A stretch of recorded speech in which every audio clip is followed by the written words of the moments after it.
Good morning, everybody. This is Matt with Honor Your Health. I hope everyone is having a great week and enjoying the morning.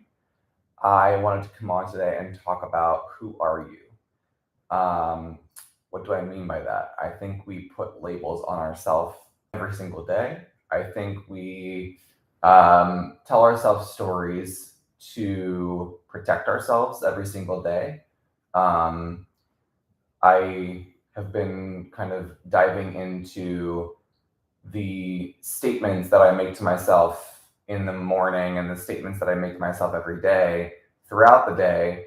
And it really does matter. It makes it, I don't think people understand the gravity of not only your words, but your thoughts. When you think, um, you know, anything like super negative, or when you're constantly in that place of like things going in a downward spiral, or always expecting the like worst case scenario kind of thoughts, that will present itself in your life. I've seen it happen in my life, and I literally will go like, why is this happening? And then I'm thinking to myself like, oh, it's because I'm having that thought that I'm waiting for the next shoe to drop. So when you just start to change who you are and how you think, that your whole life starts to change, right? So I just find it very fascinating that our thoughts sort of dictate our life. So let's say you want to make more money. What's your focus? Your focus should be on generating more income. It should be on like the positive side, and the statement of I want to increase my income, or my income is increasing, right? Um, Oftentimes I hear, clients and friends and family, and I just hear them talk about themselves in such a negative way. And then I'm like, there you go. That's why you can't get past that, or that's why you're still sitting in this place, is because you keep sabotaging yourself, right? It's all about sabotage. And usually it's like, uh, part of you is like trying to protect yourself. So you're still in, and this is where it kind of comes down to like, you're still in fight or flight mode, right? It's something different. So your body sort of goes, I don't like that because it's new. So it's out of the comfort zone. So when, you're saying to somebody, oh, I want to do this, or I want to make more, I want to be in a relationship, or I want to, whatever the circumstance may be, a lot of times you have to look inside yourself and go, why isn't this working, or why isn't that working?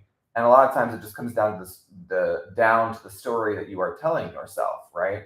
So it's very interesting when emotionally you're like, people don't realize that we live in this fight or flight response like all the time.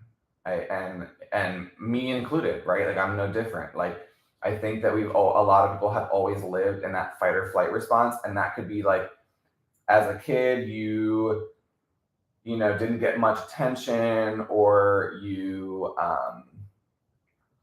know, you had an alcoholic parent, or a parent that just was like a child themselves and didn't know how to parent, like whatever it may be. So you kind of went into fight or flight mode, which was then going into control. And a lot of people don't deal with that. And then that kind of turns into anxiety, and that kind of turns into it presents itself as anxiety and stress and depression and all these things, because you're not willing to go deeper into like, why do I have those emotions? Like, why do I? And a lot of people, like I can tell you, I was never taught how to process emotions. I was always, no one ever taught me like, feel that. It's okay to feel that. Yep, you're frustrated. Feel it. No one ever told me. In fact, I feel like it was kind of the opposite, and I'm sure some of you guys can agree with me. Is that you were sort of told the opposite, to like push it down and to not acknowledge it and to not deal with it. And I think that came from like, my parents were like boomer parents, right? Baby boomer parents. And there's nothing wrong with them. It's just like, with nothing wrong with that generation. It's just most of that generation were never taught to acknowledge how they feel. They were always taught to push it down and to get over it. And a lot of them are sort of suffering mentally and emotionally now. I mean, I will say they are gritty as hell, right? And they persevere like no other. But when it comes to having like a real conversation with them, it's very hard because, it's not a shame thing or a guilt thing. It's literally just a reality thing of like, they are so scared to admit what's happened to them. They're scared to be honest. They're scared to be vulnerable because vulnerability means um, fear. Vulnerability means for them, that they are being themselves, and some of them maybe are terrified of being who they really are. Like I sort of talked about yesterday. It's like it's this idea that it's like the introspective or introvert extrovert thing, right? It's a label, and it's this whole thing of like, you don't need a label to just be a thoughtful person. You don't need a label. Like, I'm not introverted or extroverted. I'm me, right? I have moments where I like to be more intentional and more thoughtful on who I hang out with and and that's like where I'm at now, right, in my life. And it's okay to be intentional and thoughtful. And I think if you don't deal with your past, if you don't deal with those traumas, and if you don't deal with those really necessary emotions, then you're going to start to feel like that, why me? Why has this always happened to me kind of behavior, right? So the reason why I ask, who are you, is because it's a thought-provoking question of, start thinking about what story you're telling yourself. Start thinking about who you are and who you want to be, right? If you don't like who you are, maybe you have to start looking deeper and going, I don't like that. Why don't I like what am I telling myself? Am I telling myself a story about who I used to be, or who people think I am, or what? I mean, people, when I tell you I used to be the most, outgoing, and I still am outgoing, but I used to be like so outgoing to the point of like losing energy and being exhausted all the time. And it's because I'm such a caring person that I was caring about so many other people and never giving that to myself, right? So now when people see me and they're like, you're not just like, outgoing or extroverted, so to speak, right? That extroverted term, you're not like that anymore.